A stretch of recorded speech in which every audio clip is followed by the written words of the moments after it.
감정적 어떤 피드백을 만들려고 하는 것은 종교입니다. 그거는 종교 생활하는데 적절한 매너입니다. 그래서 결국 종교는 자기가 문제를 만들고 자기 방식으로 카타르시스를 하고 자기 기준에 맞는 만족감을 스스로 창조해내면서 괜찮은지 안 괜찮은지 자기 스스로 판단을 하고 거기에 맞춰서 생활하는 것, 그게 종교입니다. 거기에 실제 존재하는 신이 있을 필요는 없습니다. 내가 하는 이 프로그램에 구색에 맞는 그런 종류의 신을 내가 만들어 갖다 놓으면 되는 거죠. 그렇기 때문에 종교에서의 신은 언제나 진화하고 바뀝니다. 기독교는 그런 것이 아니죠. 하나님의 말씀, 성경이 하나님의 말씀인 것을 인정하고 그리고 그 말씀의 입장에서 듣게 되어지고 그것에 대해서 감정적 반응이 어떤 형태로 일어날지라도 그것의 말씀의 입장에서 내 감정을 다스리면서 무엇을 해야 되는가, 어떻게 처신해야 되는가, 무엇이 잘 되고 무엇이 틀렸는가를 그렇게 살피면서 판단하고 인정하고 그 다음에 행동을 찾는 것, 이게 하나님을 믿는 것이죠. 그런데 이 믿음이 제대로 됩니까? 사람이 자기 본성에 따라서 자기 감정을 목적에 맞게 다스릴 수 있는 사람이 없습니다. 그걸 좀 해보고자 마음 수련도 하고 뭐 도덕적 수련도 하고 이렇게 자기 처신도 하고 관리도 해보는데, 그런데 그게 안 되죠. 그러면 그럴수록 스트레스가 커지고 그리고 위선이 되어지는 걸 봅니다. 우리가 하나님의 말씀을 들을 수 있고 그 앞에서 내 앞에 앉아서 하나님이 말씀하는 듯 그렇게 경외함으로 들으며 나를 살피면서 고치고자 하는 그 진지한 결단과 몸부림은 전적으로 하나님의 도우시는 은혜입니다. 우리는 이걸 보고 성령이 우리와 함께 하신다, 그렇게 표현을 합니다. 하나님의 영이 우리 가운데 계셔서 우리의 생각과 우리의 감정과 우리의 지성을 돕고 계신다. 그것을 인정을 할 때에 거기에 맞춰서 우리를 살펴가는 거죠. 3주간 많은 고민들을 했고 그리고 많은 뉘우침들이 있었고 그리고 회개함이 있었습니다. 저로서는 주께서 뭘 말씀하시는가를 생각하도록 하기 위하여 그 말씀을 증거하는 일에 최선을 다했습니다. 그리고 최선을 다한 또 한 측면은 감정적으로 부추기지 않기 위하여서 철저히 절제를 했습니다. 감정적으로 어떤 무언가를 만들어서 그래서 새벽에 실컷 울고 가게 만드는 거 얼마든지 할 수 있습니다. 얼마든지 할 수 있습니다. 그러나 그게 오늘날 진리를 보는 눈을 흐리게 만들었고 참된 회개, 이것을 언제나 오도하게 만들었습니다. 회개는 인격적 반응입니다. 할렐루야가 인격적 반응이듯이 회개는 인격적 반응입니다. 하나님 잘못했습니다. 하나님도 없고 하나님도 인정하지 않고 내 잘못이 무엇인지도 모르는데 내가 잘못했습니다. 이거는 종교적 주술입니다. 이게 얼마나 인간을 비굴하게 만들고 위선적으로 만들고 참 비급하게 살도록 만드느냐 말이죠. 기독교에서 가르치는 회개는 인격적 반응입니다. 그렇기 때문에 하나님이 누구인가를 알아야 하고 하나님이 뭘 말씀하시는가를 알아야 하고 내가 그것을 인정해야 되느냐 말아야 되느냐 진지한 고민을 해야 되고 그리고 그 결정을 스스로 만들어야 됩니다. 그래서 자기가 내린 잘못일 때 그것에 대해서 본인 스스로 하나님 앞에서 그 잘못을 해결하는 그 진지함과 담대함과 그리고 정의로움, 정직함이 있어야 합니다. 이게 참된 회개의 시작입니다. 그래서 3주간 이 모든 일에 집중을 우리가 스스로 해왔습니다. 진지한 회개들이 있었다고 믿습니다. 그것은 무언가 하나님 앞에 기도하며 특세를 준비해 나가는 매일매일의 시간에 내게 주시는 평안과 자신감이 있었습니다. 하나님께서 누군가를 만지셨고, 하나님께서 누군가를 치셨고, 하나님께서 누군가를 이전에 경험해 보지 못했던 영혼의 떨림과 같은, 자기 스스로도 생각할 때 내가 이렇게 진지했던 적이 있던가 하는 그러한 그 놀라움과 함께 하나님 앞에서 자기 나름대로 반응하는 시간들이 있었다고 믿습니다. 성회를 선포하였던 이틀 전 금요일 밤, 어쩌면은 우리가 성령을 말하고 하나님의 영이 충만히 임한다 하는 이 무언가 말이 주어지고 이렇게 할 때에 이 나라도 그렇거니와 미국이든 일본이든 미국이든 영국이든 호주든 소위 말해서 기독교 국가라고 하는 데서 이런 표현들이 나올 때 가지는 선입관들이 있고, 그 선입관들을 현실로 만들고자 하는 문화가 있습니다. 예를 들면은 의미 없는 열광이든지, 아니면은 무슨 분노의 구슬 하듯이, 아니면은 열광의 구슬을 해서 자기 스스로의 어떤 카타르시스가 주는 그런 어떤 황홀경에 딱 경험을 하는, 이런 게 뭔가 좀 성령에 충만하고 성령이 우리에게 강력하게 임했다라고 자기 스스로 평가를 하게 되는 이런 문화가 있습니다. 이런 것에 오도되지 않기 위하여서 금요일 특별히 절제하면서 하나님의 말씀이 무엇인가, 그리고 우리가 반응해야 되는 것이 무엇인가, 이것을 살피는데 집중을 하며 절제를 했습니다. 모든 역사는 하나님이 하시는 것입니다. 그리고 하나님이 보시기에 좋은 것을 만들어가는 것이 하나님이 주도하시는 교제입니다. 우리에게, 내게 좋은 그 교제를 만들어가기 위해서 내가 주도하는 어떤 영적인 생활, 이거는 종교입니다. 거기는 내 혼자 기쁨이 있고 내 혼자 또는 좌절함이 있을지 모르나 거기에 하나님이 계시지는 않습니다. 성령의 충만하심, 하나님께서 내가 내 영을, 그 후에 내가 내 영을 모든 만민에게 부어주리라, 하나님이 하실 일입니다. 그렇게 하시는 데는 하나님께서 보시기를 원하시는 그 이후의 삶이 있기 때문에 그렇습니다. 성령은 내가 창조해내는 어떤 종교적 분위기가 결코 아닙니다.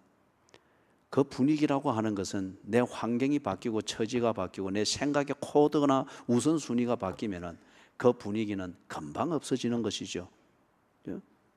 종교는 변질될 수 있으나, 그러나 진리는 변질되지 않습니다.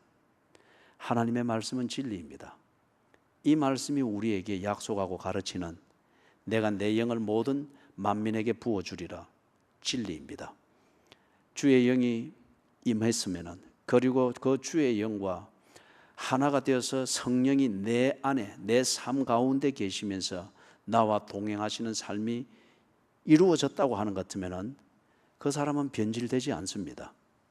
때로 갈등은 있으나 그 갈등이 왜 일어나는 거죠? 변질되지 않기 위한 갈등입니다. 변질되지 않습니다. 이것이 우리로 하여금 3주 동안 회개케 하시고 무서운 말씀으로 경고하시면서 회개케 하신 하나님의 뜻이며, 그리고 그 회개한 심령에 변화된 삶을 위해서 하나님이 약속하신 성령을 주시는 하나님의 뜻입니다.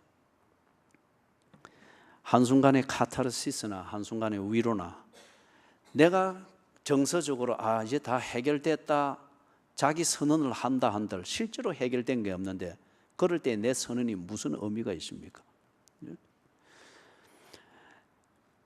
우리 조금 더 자세히 살펴보면 이렇습니다. 어쩌면은 이런 진지한 회개의 시간을 거쳐가면서 가는 가운데 어떤 종류의 회개는 하나님의 말씀, 이 앞에서의 인격적인 반응과 상관없는 그런 뉘우침과 소위 말해서 자기 반성이라고 하는 것이 있었을 것입니다. 분명히 있었을 것입니다.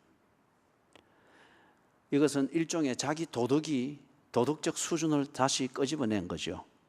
자기 양심의 곰팡이를 좀 벗겨내고, 그리고 하나님의 말씀이라는 새벽에 들리던 이 말씀을 모티프로 하여서 자기 양심으로 반추해보면서 무엇이 잘 됐는가 잘못됐는가, 양심의 작용이 있을 수 있습니다. 그러나 그것이 전부일 때에 그것은 진정한 의미에서 하나님 앞에서 인격적 회개라고 할 수는 없습니다. 지난주 주일 설교 때 후반부에 잠시 언급했습니다마는 내가 반성하고 뉘우치는 것, 이것이 도덕적 반성 또 내 양심의 가책이 주는 이것이 전부일 것 같으면은, 그리고 그게 만들어내는 것이 최선일 것 같으면은, 사랑하는 여러분, 현상 유지 그 이상의 것은 없습니다. 현상 유지 그 이상의 것은 없습니다. 그런데 여러분, 챔피언이 영원한 챔피언이 될 수 없고 세계 신기록이 영원한 세계 신기록이 될 수가 없듯이 현상 유지라고 하는 것이 영원할 수가 없습니다. 이 말은 현상 유지에 급급한 것은 반드시 떨어지게 돼 있다는 거죠. 타락하고 부패하고. 그래서 현상 유지에 몰입하던 그게 결국엔 내게 돌려주는 것은 좌절과 실망과 회의입니다. 그런 때에 괜찮아, 뭐 그럴 수 있지 뭐 하고 방식으로 털고 일어나면은 그게 타락입니다. 방종이 되는 것이죠. 또는 우리의 뉘우침이나 회개라고 하는 것이 착각이 되어지는 게 공동체의 분위기, 공동체가 전체적으로 회개하고 공동체가 이런 분위기고 이렇게 되니까 그 분위기에 묻어가는 것. 그래서 다들 울고 회개하니까 나도 뭔가 그 분위기에 젖는 것은 쉽게 젖을 수 있습니다. 그렇게 해서 묻어가면서 이런 것도 정리하고 저런 일도 하지 않고 뭔가 관리도 이렇게 해나간다. 그럴 때에 내가 묻어가고 있는 그 분위기를 만들어내는 그룹이든지 공동체든지 관계가 바뀌면은, 그래서 그 분위기가 바뀌면은 당신도 바뀌게 돼 있다는 거죠. 그거는 궁극적인 의미에서 회개가 아닙니다. 자기 보호색을 바꾸는 것뿐입니다. 카멜리온이죠. 카멜리온이라는 이 짐승을 알죠? 위기가 닥치면은 이 자기를 공격하는 상대 짐승이 못 알아보게 하기 위해서 색깔을 바꿔버리는 거예요. 그런 그 어떤 자기의 그게 있습니다. 생체적으로. 그래서 이런 걸 보고 기회를 따라서 위기 상황에서 살아남기 위해서 변질되는 걸 보고 카멜리온에다가 비교를 하는 것입니다. 공동체의 분위기에 변화해서 그래서 이래서 교회가 다 이러니까 나도 이렇게 해서 일조를 해야지. 의리는 있습니다마는, 그러나 그것은 아직 참된 회개는 아닙니다. 그 의리가 당신에게는 결국 당신도 감당할 수 없는 좌절과 실망을 가져다 주게 될 것이고 배신을 하게 될 겁니다. 그죠? 이게 우리가 도덕이나 양심 또는 공동체 의식에서 만들어내는 의리의 한계입니다. 그렇기 때문에 오늘 거기 28절에서 말하는 것, 이런 종류의 회개, 이런 종류로서 공동체 의식을 만들어갈 때에 거기 나오는 자녀들, 늙은이, 그리고 너희, 젊은이, 그리고 남종과 여종, 이게 지금 전 세대지 않습니까? 이들이 바로 그 28절 초반에 말하는 만민입니다. 이 만민은 어디서 명령이 되어진 것이죠? 우리가 앞에서 보았던 것, 그 15절에서부터 17절 이 상반절에서 온 세대가 나와서 울며 회개하고 금식하면서 성회를 선포하라고 했죠. 바로 그 세대들입니다. 그 세대들이 지금 여기 28절에서 회개한 후에 그 모습들입니다. 그런데 이 회개가 이런 식으로 스스로 의도적이든지 비의도적이든지 자기 중심성에 도덕적이고 양심적 가책 여기에만 그친 이게 되고 공동체 의식에 일조하는 이런 변화로 그친 것 같으면은 근본적인 변화는 일어나지 않았다는 거죠. 그걸 28절에 말하는 이걸 거꾸로 다 보면 됩니다. 자녀들은 장래에 대한 생각이 없습니다. 주입된 것, 그 다음에 하라고 하는 것, 지금 내게 편리한 대로. 보면 특히 우리나라 부모님들도 심하지만은 중국 부모들은 더 심합니다. 애가 13살이 돼도 수영하고 나면 애는 가만히 있습니다. 이 엄마보다 더 큰데도 가만히 있고 엄마가 모든 걸 다 해요. 머리 정수리부터 발가락 끝까지 다 닦아주고 발가락 사이까지 다 닦아주고 그리고 옷을 속옷에서부터 겉에까지 다 입혀주고 머리까지 다 빗겨주고 그리고 짐 다 챙겨서 엄마와 아버지가 딱 들면 그러면 아이는 로봇처럼 걸어서 가면 됩니다. 자녀들이 장래를 장래의 일을 말하지를 못합니다. 그 다음에 늙은이, 우리 부모님들의 세대죠. 비전 제시가 없습니다. 목표를 제시하지 못합니다. 자기 관심뿐입니다. 어떻게 하면 좀 더 노후를, 아니면 좀 더 즐겁게, 그죠? 젊은이, 당대를 말하는 것이죠. 이들이 지금 일을 해야 되고, 이들이 뭔가 당대를 어떻게 하느냐에 따라서 전 세대와 다음에 오는 세대가 연결이 되어지면서 의식이 연결이 되어지고 비전이 실현이 되어지는 이 중요한 중추 역할을 한단 말이에요. 그런데 양심과 도덕 또는 공동체 의식이라고 하는 이 정도에서만 뭔가 변화를 추구하고 진실하고자 하게 될 때에 이 젊은이라고 하는 이 세대, 당대가 편한 것, 즐길 수 있는 것, 지극히 이기적이고 지극히 현실주의적이고, 그래서 부귀영화 출세 영달이라고 하는 이것을 절대 가치로 삼고 거기에 목을 매는 것밖에는 안 된다는 거죠. 그것이 잘못인 줄을 모른다는 겁니다. 양심과 도덕은 누가 관리합니까? 성령이 내재하지 않는 입장에서 보통 우리가 사는 이 기준에서 좀 반듯하다, 선하다, 의롭다, 정의롭다고 말하는 그런 정도의 양심과 또는 도덕가, 그들의 양심과 도덕은 누가 관리하고 누가 지배합니까? 자기 자신입니다. 자기 자신입니다. 그렇기 때문에 지금 자녀들, 늙은이, 젊은이, 이들이 조금 전 이것과 정반대가 되어지는 것 당연합니다. 내 보기에 오르면 다 옳은 거죠. 내게 협조하면 모든 게 다 잘 돼가고 있다고 생각이 되어지고 그게 목적이고 비전이 됩니다.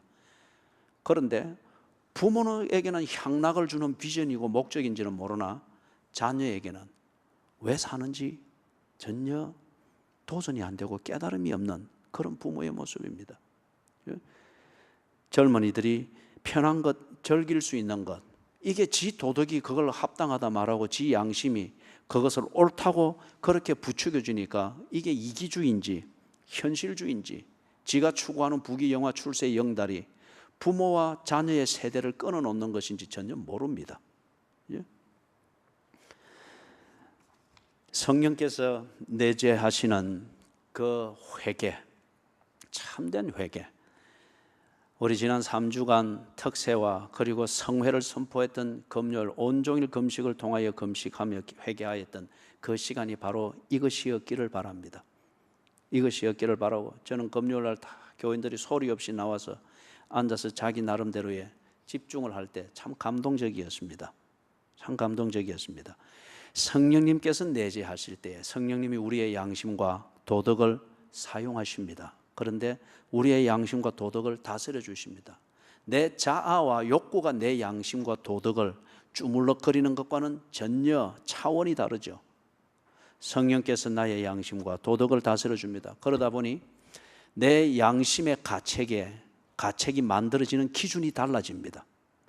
내 욕구가 채워지지 아니하는 때의 양심의 가책이나 불만을 가지던 이것에서 내가 양심의 가책을 가지게 되는데 성령이 임했을 때에 하나님 중심, 성경 중심, 교회 중심. 과연 내 하는 일이 하나님 중심인가? 과연 내가 이렇게 하는 게 성경적인가? 내가 이렇게 하는 것이 주의 몸된 교회, 이 교회가 가르치고 이 교회를 통해서 하나님을 섬기는 이 그리스도인의 삶과 합당한 것인가? 그 기준을 가지고서 내 양심이 통증을 느끼기도 하고 만족을 느끼기도 합니다. 양심의 판단 기준이 바뀌었습니다. 도덕 역시 질이 바뀌었습니다. 우리가 일반적으로 도덕을 말할 때에 이 도덕은 일종의 여론에 합당하게 처신하는 그런 것입니다. 사람들이 나를 어떻게 보는가, 거기에 대해서 사람들의 평가가 부정적이 되어지지 아니하도록, 내가 그래서 뭔가 죄인이나 범죄인처럼 여겨지지 않도록 나를 관리하는 것, 옷을 입고 옷을 관리하는 것과 같습니다. 이게 우리가 세속에서 말하는, 최주원 씨, 힘들면은 나가십시오. 예배를 드리려면 똑바로 드리고, 거기서 쥐를 쥐에 틀고 한 시간 내 거리를 쓰면 나가서 하고 싶은 것을 하십시오. 그 자리에 앉아서 예배를 드릴 것 같으면 바로 드리십시오.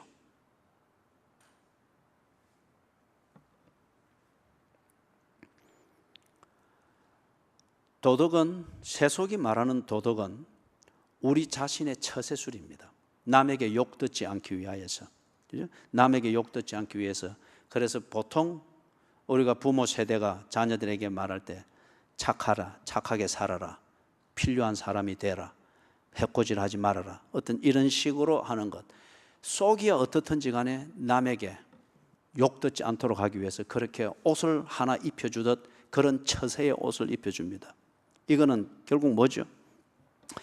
이기적인 그런 욕심을 합리화하는 그런 도구입니다. 그런 도구로서 우리가 도덕을 사용을 합니다. 그렇기 때문에 세속이 말하는 이 도덕의 길이 들으면 들어질수록 사람은 더욱더 간사해지고 위선적이 됩니다. 겉은 멀쩡한데 좀 CCTV 열어보고 아니면 몰래 찍은 그런 것을 해서 뭐 공개가 되어질 때 정부 고위 관료들이 사생활을 어떻게 했는가 드러날 때, 그죠? 번듯해서 표를 주어서 우리를 지도하는 나라님이 되어달라고 해줬는데 보니까 나만도 못한 사생활이 있습니다. 그들이 그 추잡스러운 것을 감추면서 신뢰를 담은 표를 얻게 된 것이 무엇 때문에 그런 거죠? 겉으로 가장해놓은 도덕이었습니다. 내가 내 도덕을 만들어내고 주관을 할 때는 그런 식으로 썼다는 거요. 그런 도구로서 도덕을 썼다는 겁니다. 그런데 그 후에 내가 내 영을 만민에게 부어주려니, 그래서 하나님의 그 성령과 내재가 되어지면서 그 성령을 받아들이고 그분의 통치를 받게 되어질 때의 도덕은 어떤 도구로 쓰여지는가? 내 이웃이 누구인가를 찾는 데 고민을 합니다. 그리고 내 이웃을 사랑하는 것, 예수님께서 가르쳐 주신 대로 내 이웃을 사랑하는 것, 이것을 마태복음 7장 12절에 나오는 것은 너희가 남에게 대접을 받고자 하는 대로 남을 대접하라고 한 이걸 서구 사회에서는 이 도덕 철학에서 이걸 싹 털어가지고 내가 남에게 선심을 베푸는 것이 나를 가장 안전하게 지키는 최선의 길이라는 거죠. 그렇기 때문에 무언가를 받기 위하여서 무언가를 도와줍니다. 내한테 후환이 없도록 하기 위해서 그에게 선심을 써서 마음을 부드럽게 해줍니다. 이것은 선행을 하는 도덕이, 예수님이 가르치신 도덕이 아닙니다.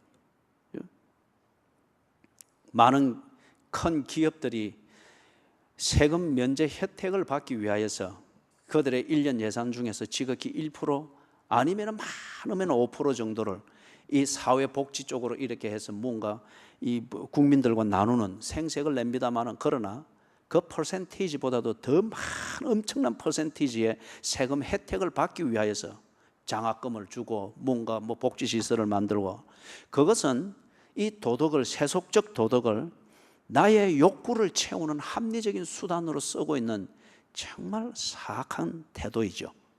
그런데 성령이 내재하면서 그 성령의 지배를 받을 때에, 그 성령께서 내 도덕을 간섭할 때에 우리의 이 도덕이라고 하는 것, 내 이웃을 찾으며 그리고 내 이웃을 사랑하기 위해서 내가 희생해야 되는 것, 이것이 무엇이며 그것을 해내야 되는 그 의지를 불태우는 겁니다. 성령께서 주도하시는 그 회개, 그리고 성령께서 회개한 심령에 임하셔서 하나님이 내게 은혜를 베푸시는 그 증거가 뭔가? 내 양심의 가책의 기준이 바뀌었다는 거죠. 하나님 중심, 성경 중심, 교회 중심, 이것으로 내 잘잘못을 가리며 뉘우치기도 합니다. 내 도덕이 바뀌었습니다. 내 이웃을 찾으며 이기적인 삶에서 이타주의적인 삶으로 누군가에게 더 큰 것을 받기 위해서 조그마한 것을 심는 그런 선심을 베푸던 사악함에서 벗어나서 내게 있는 모든 것이 주께 받은 것이며 그리고 목적을 위해서 주신 것임을 알고 이것을 필요로 하는 자와 적절하게 목적에 맞게 나누기 위하여서 자기를 희생하는 것, 이것이 우리의 도덕이 되어집니다. 그럴 때에 여러분, 28절에 나오는 자녀들, 늙은이, 젊은이, 이 만민을 이루는 전 세대가 근본적으로 바뀝니다. 자녀들은 장래 일을 말한다고 합니다. 자녀들이 가치 있는 삶을 배웁니다. 늙은이, 부모 세대입니다. 부모는 꿈을 꾼다고 합니다. 무슨 말이죠? 부모는 자기 세대에 대해서, 자기 삶에 대해서 책임을 집니다. 책임을 지는 삶. 자식을 낳았으면 자식에 대해서 책임을 져야죠. 가정을 세웠으면 거기를 뭔가 로맨틱하고 에로틱한 이것을 당대를 즐기는 그런 향락주의의 안전한 장치로 여길 것이 아니고, 가정을 세웠으면 그 가정을 통하여서 역사 의식이 흐르고 소명이 이루어지고 사명이 연계되어지는 그 현장이 되도록 책임을 져야죠. 결혼을 했으면 결혼이 자녀를 번성케 하는 통로이며, 그리고 이 결혼을 통해서 하나님께서 하나님의 사랑을 자녀들에게 가르치며 이 결혼을 통하여서 하나님께서 가정을 세우시는 것임을, 신찬우 그 자리에 서서 예배드려. 자녀들을 통하여서 하나님의 계시가 이어지도록 그렇게 하기 위해서 결혼이라고 하는 것을 하게 한 것임을 알고 결혼에 대해서 책임을 져야죠. 결혼에 대하여서 내 관심에 맞지 않고 내 욕구에 맞지 않다라고 하여서 자기 판단으로서 하기도 하고 끊어버리기도 하고 뒤틀기도 하고 하는 것 같으면 그것은 책임을 지는 자세가 아닙니다. 늙은이는 꿈을 꾸며 자기 당대에 대해서 책임을 지는 겁니다. 여기가 지금 그 역사의식을 이어가는 중요한 시점이지 않습니까? 젊은이, 지금 당대입니다. 젊은이는 이상을 볼 것이라고 합니다. 목적을 정하고, 그리고 목적 지향적이고 사명감을 가지고 삶에 집중을 하게 되는 것을 이야기를 합니다. 비전이 없으면, 비전은 곧 보는 것을 말합니다. 보이는 것이 없으면 방향을 잡을 수가 없습니다. 우리는 이것을 좀 고상하게 말해서 목적이라고 말합니다. 목적을 추상적으로 만들면 그 사람은 반드시 추상적으로 삽니다. 분위기는 있지만 아무 내용이 없습니다. 그런 사람을 믿을 수가 없습니다.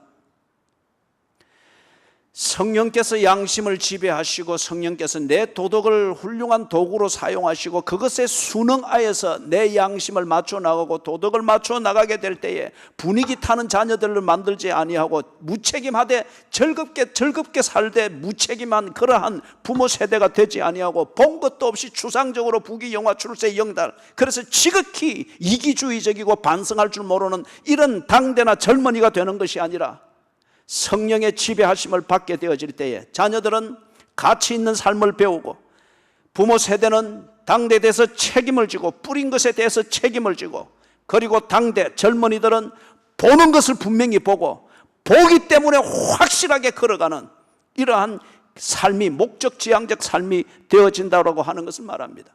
사랑하는 여러분, 우리의 특세 3주가 그러했다고 믿습니다. 여러분들이 보통 힘을 쓴 게 아닙니다. 정말 마음으로는 개인적으로 인간적으로 경탄에 맞지 아니하였습니다. 그러나 그것을 표현할 필요가 없는 거잖아요. 그들이 그런 소리 듣자고 하는 게 아니잖아요. 여러분들이 그 애를 쓴 게 무언가 하나님을 찾으며 무언가 하나님으로부터 듣기를 원하며 하나님으로부터 들었으면 그 하나님 앞에 하나님이 감동할 만한 반응을 하기 위하여서 여러분들이 그 몸부림을 친 것이지 않습니까? 함께하며 옆에서 때로는 지켜보는 개인적으로 저에게는 참 경탄을 맞지 않고 하나님의 은혜가 참 컸습니다. 책임지려고 하는 자세, 꿈을 꾸려고 하는 자세, 그리고 젊은이들이 무언가를 보려고 하는 자세, 거기에서 성회 때에 사랑하는 여러분, 하루 금식을 하는 게 쉽지 아니했을 것입니다. 거기에 대해서 우리는 금식을 어떻게 하면서 안전하다는 이 가이드라인을 일부러라도 만들지 아니했습니다. 금식하며 여러분들이 일터에서 그렇게 애쓰고 힘쓸 때 빈혈증이든지 어떤 이런 여러 가지 아니면 몸에 지병이 있는 분들은 더욱더 힘들었을 것입니다. 그러나 그것이 하나님의 말씀이고 하나님께서 예배를 통하여서 우리에게 주신 당면한 과제라고 하는 것을 받아들이는 것, 성령의 내재하심의 증거라 믿습니다.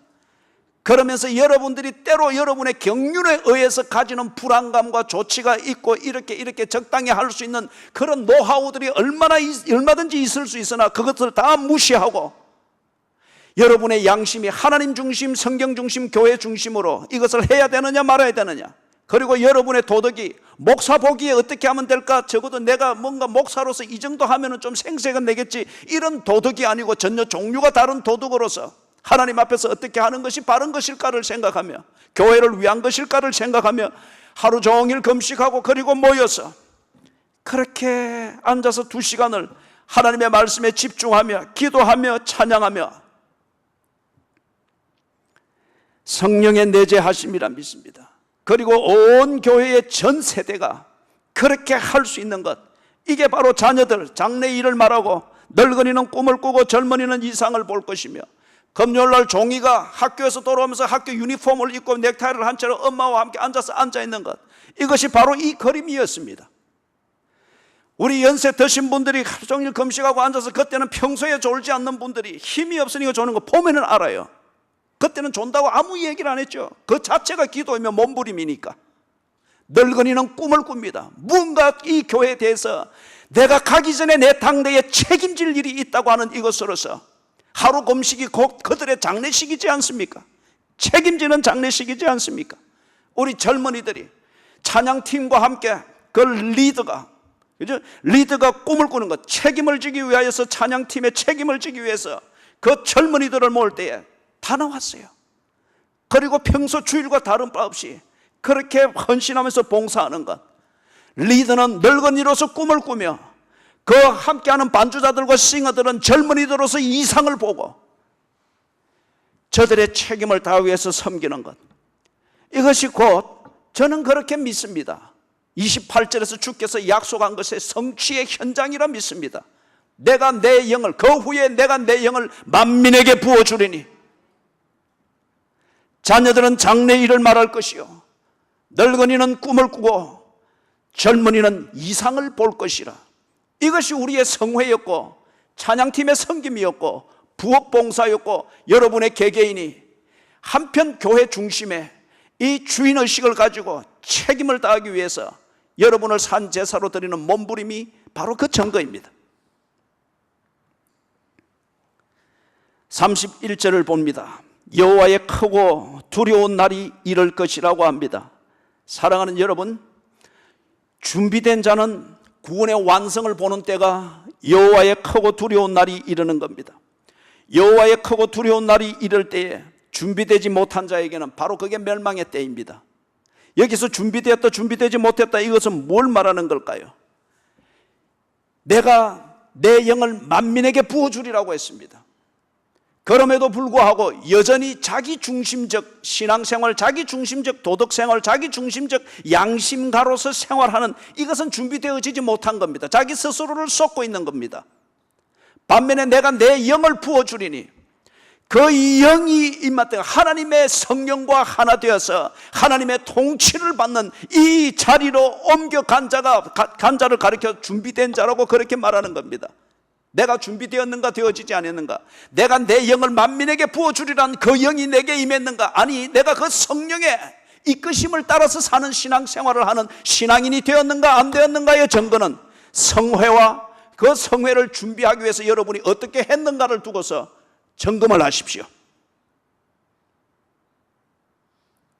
어떤 기준에 의해서 양심의 가책을 받으며, 어떤 기준에 의해서 여러분이 교회 중심의 삶을 하려고 이런 희생 저런 희생, 버릴 것 취할 것을 그렇게 판단하면서 하고 있는가를 보고서 성령의 감동이 되어 있는 자인지, 아니면은 여전히 내 양심과 도덕을 가지고 내 중심을 따라서 하고 있는 건지 판단하면 됩니다. 그리고 이것의 실체는 여호와의 크고 두려운 날이 이럴 때에 드러납니다. 준비된 자는 그 날이 곧 나의 구원의 날이며 내가 의롭고 옳았다는 거 하는 것이 공표되어지는 날입니다. 반면에 준비되어지지 못하는 자는 그 양심과 도덕이 아무 쓸모없는 위선을 만드는 도구에 지나지 아니했다고 하는 것이 드러나는 날입니다. 역사적으로는 이스라엘의 역사에서는 바로 이 날이 바벨론의 침공의 날이었습니다. 그래서 예를 들어서 시드기야, 그는 이스라엘의 왕이기 때문에 하나님이 세우신 자로 본인이든지 백성들이 그렇게 착각을 하고 있었습니다. 그런데 여호와의 크고 두려운 날, 바벨론 사내들이 느부갓네살이 이끄는 이 바벨론 군대가 쳐들어와서 쑥대밭을 만들 때에 시드기야의 아들 70명을 다리 발목을 잡고 전부 다 바위에 맺혀서 죽였다고 합니다. 자식이 죽는 것을 본 아버지의 눈이 저주스럽다고 하여서 자식을 죽인 바벨론 사람들이 왕의 눈을 뽑아버리고 쇠사슬에 묶어서 1500km를 걷게 해서 바벨론에 데려간 다음에 도착하자 죽여버렸습니다. 시드기야는 하나님의 영에 감동되어진 하나님의 심부름을 잘하는 왕이 아니었습니다. 자기 자신의 도덕과 자기 자신의 양심과 거기 틀 안에서 만들어진 애국심을 가지고 그렇게 몸부림을 쳤던 그 왕에 지나지 않았습니다. 여호와께서 만민에게 부어준 그 영을 거부한 강팍한 양심과 도덕을 가지고 있었던 왕에 지나지 않습니다.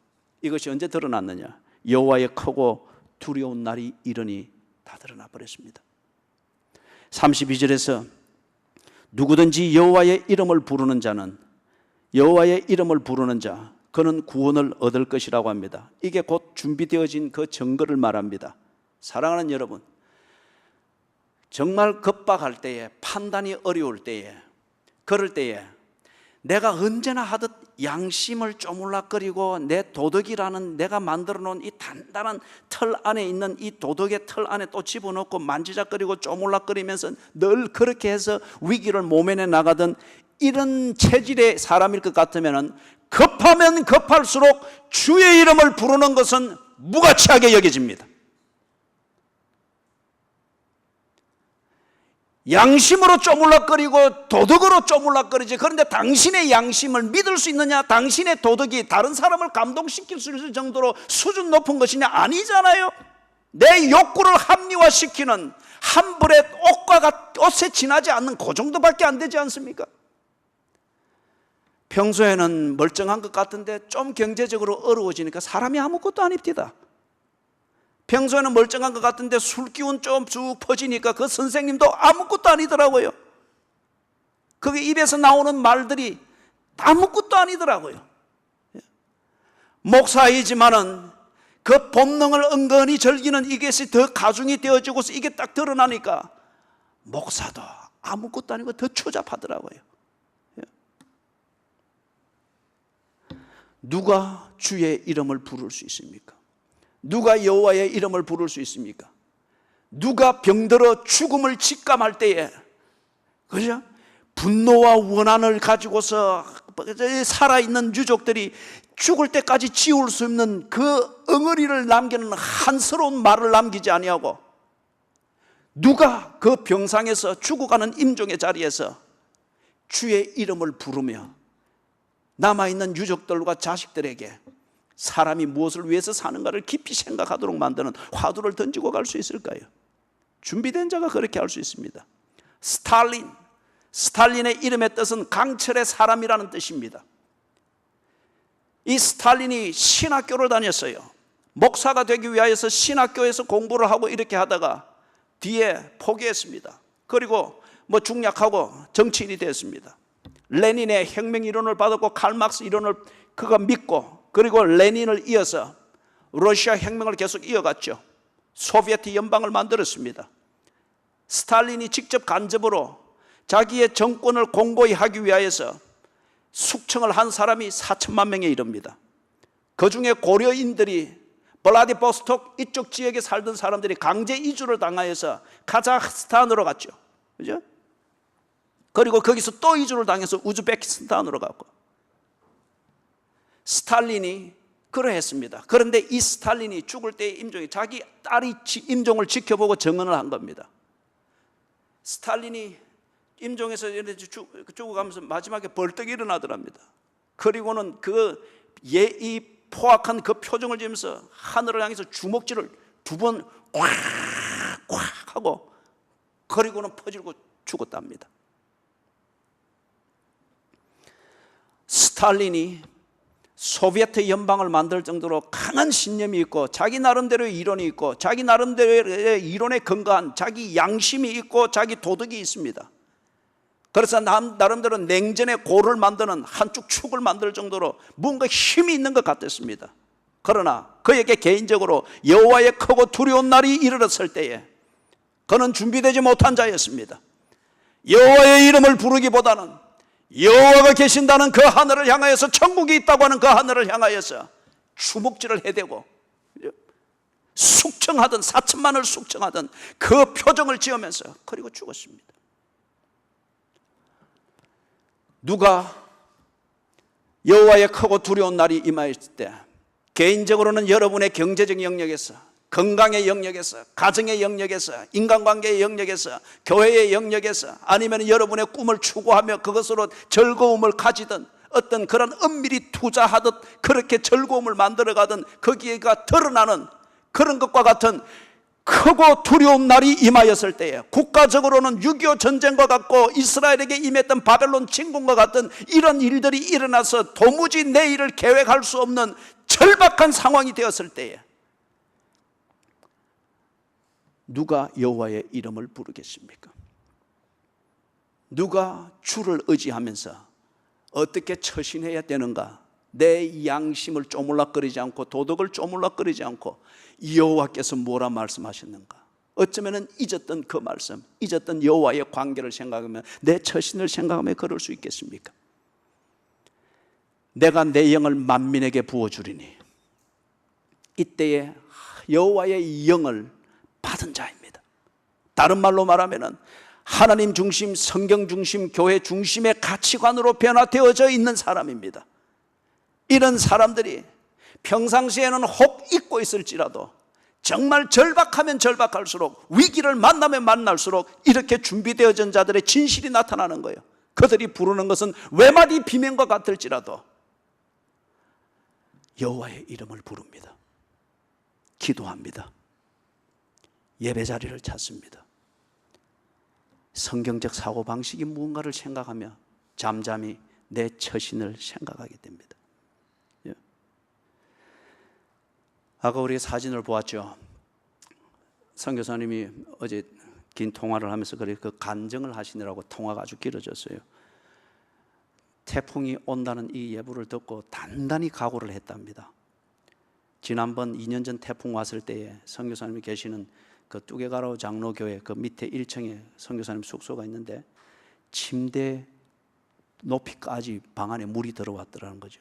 그리고 그때는 그 건물들이 많이 부서졌어요. 이번에는 그거보다 더 심할 것이라 각오를 단단히 하고 딱 마음을 결심하고, 그리고 64교회에 그 교회 지도자들을 다 통보를 했답니다. 모여라. 금식하며 기도하자. 금식하며 기도하면서, 기도할 때만이 우리가 이 태풍에서 살아남는다.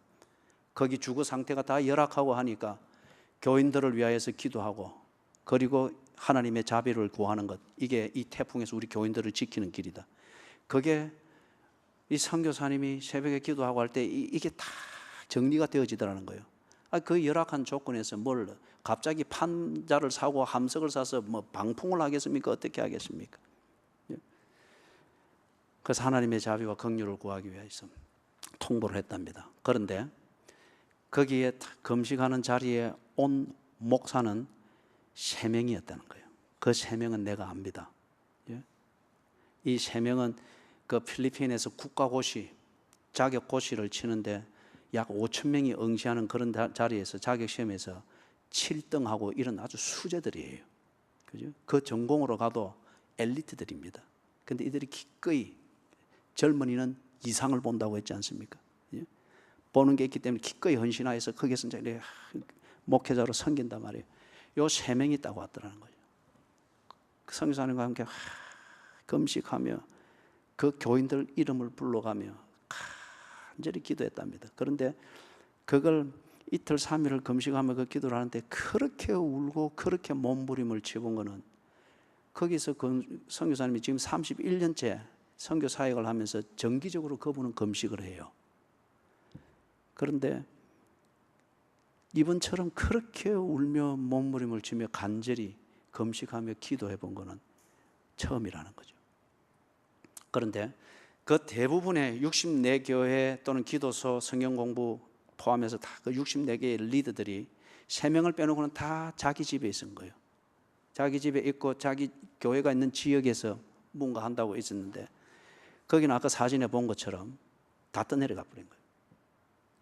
그런데 이 세 명이 더불어 기도했던 여기에는 한쪽은 교회나 교인들의 집은 파손이 되었으나 인명피해는 하나도 일어나지 않았다는 거예요. 그러지 아니했던 다른 지역은 인명피해가 엄청나게 일어났는데 여기는 아무도 없다. 그러면서 현장을 갔다 오고 난데 이 세 명의 목회자가 선교사님한테 와서 앞에서 무릎을 꿇고 앉아서 감사합니다. 그 위기의 상황에서 우리를 그렇게 지도해 주셔서 감사합니다. 그리고 그 처참하게 무너진 그 모든 것, 거기는 라굼 지역이에요.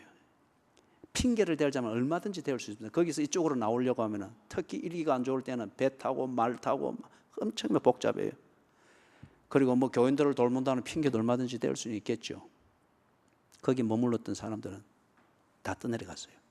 그래서 선교사님이 뒤에 이제 그 라굼 지역을 가보니까 집 안에 우리 구조로 비교하자면 뭐 석가래 비슷한 지지할 만한 데가 있는 거기에 로프를 메고 가족들이 그 로프를 붙잡고 물이 안으로 들어오니까 그죠? 물에 떠 있으려고 하면 위에 천장에 매달은 로프를 붙잡고 그것 붙잡고 물에 잠긴 채로 회개 기도를 엄청나게 했다는 거예요. 그거 붙잡고. 그런데 그 모든 지역을 돌보는 선교사님의 금식과 불쌍히 여겨서 주시기를 한 명 한 명 이름을 다 불렀다는 거예요. 하나님이 그걸 들으셔서 인명피해는 없게 해주셨다. 본인은 그렇게 간증을 합니다. 사랑하는 여러분, 그게 때로 우리의 기준과 사고방식과 노하우에서 볼 때 미련한 처사일 수 있습니다. 그러나 우리의 도덕과 양심, 이것에 근거해서 만들어지는 지성적 이 잔머리 굴리기, 이 논리, 이게 볼 수 없는 사각지대가 훨씬 많습니다. 예? 내가 아는 것밖에는 몰라요. 그 외에는 아무것도 모릅니다.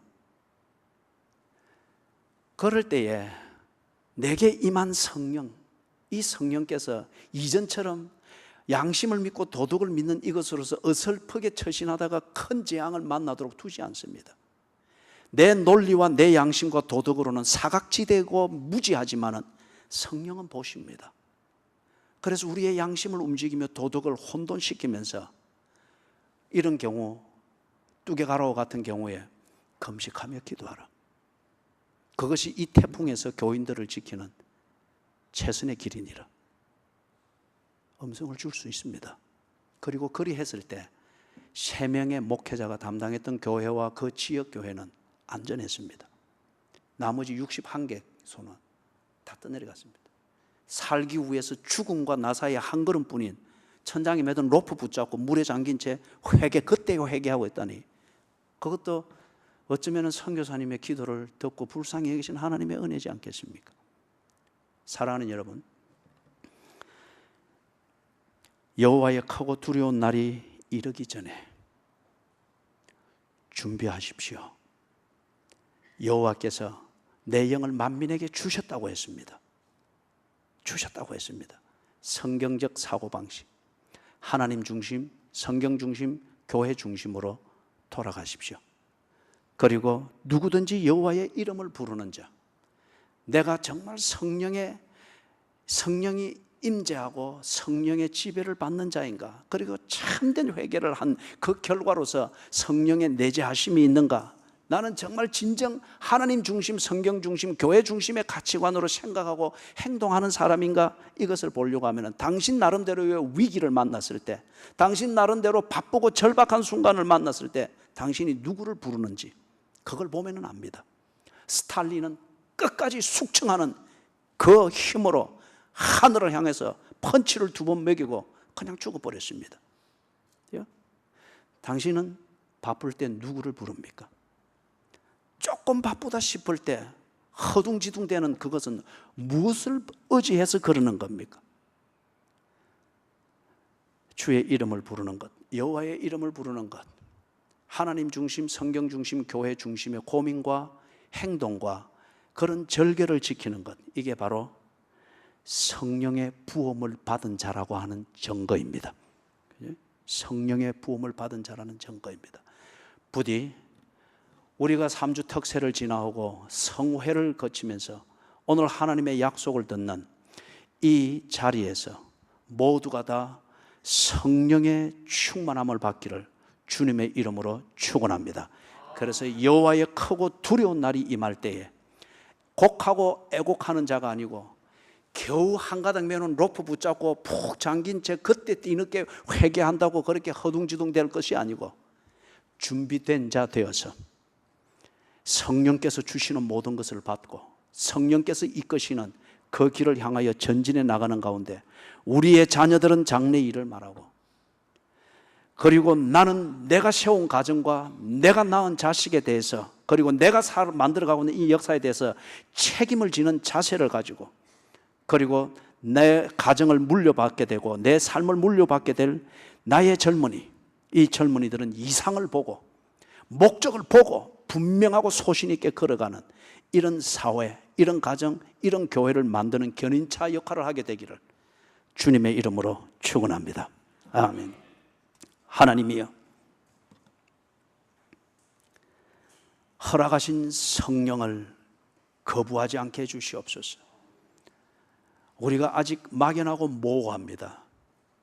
그러나 우리 손에 성경을 주셨고, 그리고 우리에게 기도를 주셨고, 이것을 날마다 상기하고 기억하고 배울 수 있도록 교회를 주셨사오니 하나님 아버지, 이것을 통하여 배우는 대로 순종하고 실천하는 가운데 내 안에 계신 성령님을 깨달아가게 해 주시옵소서.